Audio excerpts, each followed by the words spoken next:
Tuhan kita, Yesus Kristus, adalah pribadi yang paling dapat kita percaya. Dia pun bersedia bila kita datang kepadanya untuk menceritakan sesuatu. Tapi tidak banyak catatan Alkitab tentang orang yang menceritakan sesuatu kepada Tuhan. Di dalam pengetahuan saya, hanya ada 2 kejadian tercatat di dalam Alkitab di mana orang datang untuk bercerita kepadanya.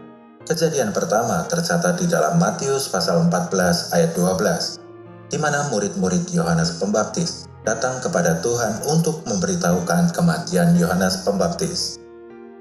Dan kejadian berikutnya tercatat di dalam Markus pasal 6 ayat 30. Saat itu, rasul-rasul kembali berkumpul dengan Tuhan Yesus dan memberitahukan tentang semua yang mereka kerjakan dan ajarkan. Kedua bagian Alkitab ini menunjukkan 2 gambaran yang berbeda. Yang satu peristiwa duka cita, dan yang lainnya momen penuh sukacita. Kedua catatan ini memberitahu kita bahwa kita dapat menceritakan segala hal kepadanya. Dan kita juga dapat melihat betapa Tuhan bersimpati kepada manusia. Di dalam hidup kita, ada sukacita dan ada juga kesedihan. Saat menjumpai persoalan berat, terkadang kita ingin memberitahu seseorang, tetapi orang lain mungkin berpikir bahwa persoalan itu sama sekali tidak penting, dan mereka pun mengacuhkan kita. Padahal persoalan itu sangat krusial bagi kita. Saat kita menceritakan kebahagiaan ke orang lain, mereka juga tidak memahami dan justru mengacuhkan kita. Pada waktu yang lain, saat kita merasa tertekan, orang lain pun menolak berbagi rasa dengan kita. Terkadang kita tahu ada orang yang telah melewati persoalan yang sedang kita hadapi. Mereka seharusnya bisa memahami suka duka kita, tetapi mereka enggan untuk berbagi. Mereka merasa sudah punya banyak persoalan hidup sendiri dan merasa lelah untuk turut menanggung suka duka orang lain. Cukup sulit untuk menemukan orang yang mau mendengarkan kita, apalagi menaruh simpati ke kita. Tuhan kita adalah Allah yang besar. Walaupun Dia Allah yang besar, Dia tidak mengabaikan perkara-perkara kecil.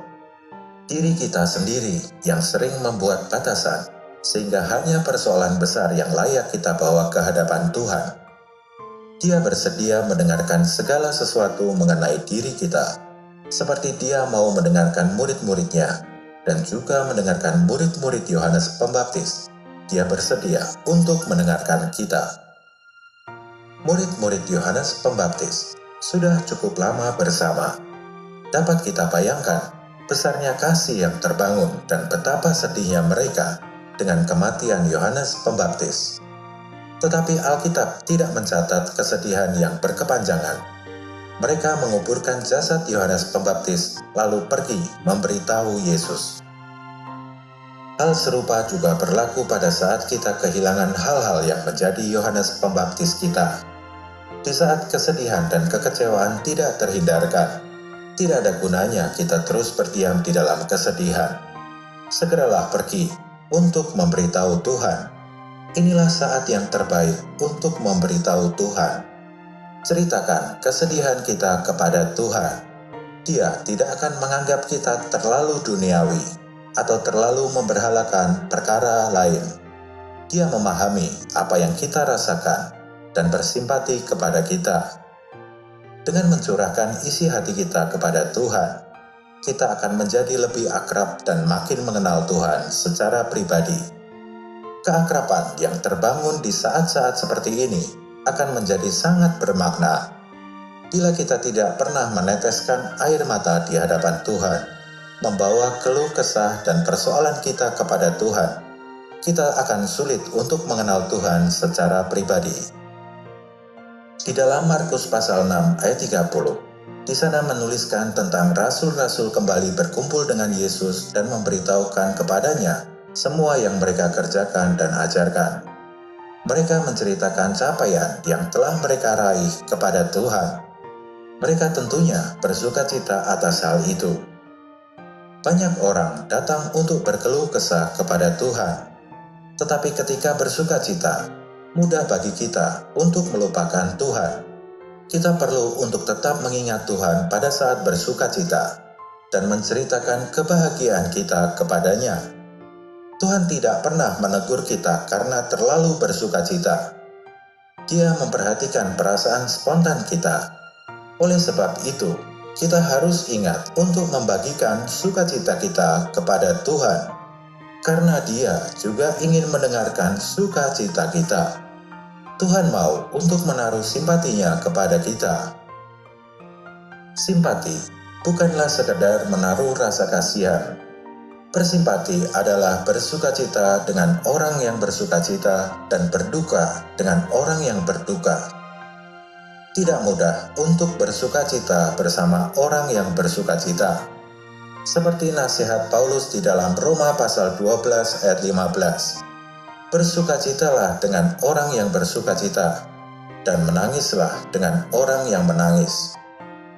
Saat melihat orang lain meluap-luap dengan kegembiraan, terkadang kita cenderung sinis terhadap orang itu.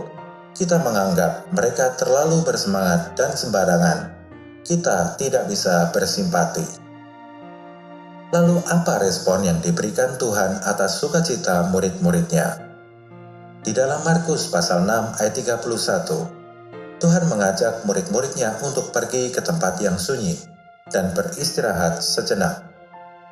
Kita sering pergi ke tempat yang sunyi saat penuh dengan persoalan.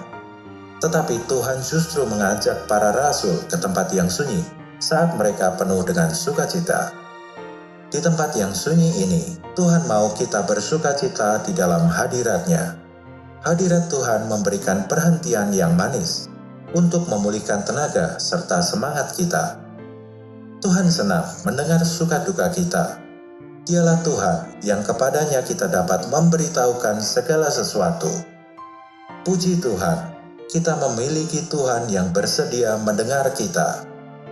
Lalu mengapa tidak kita beritahukan kepadanya semua rahasia hati kita? Tuhan mendengarkan kita.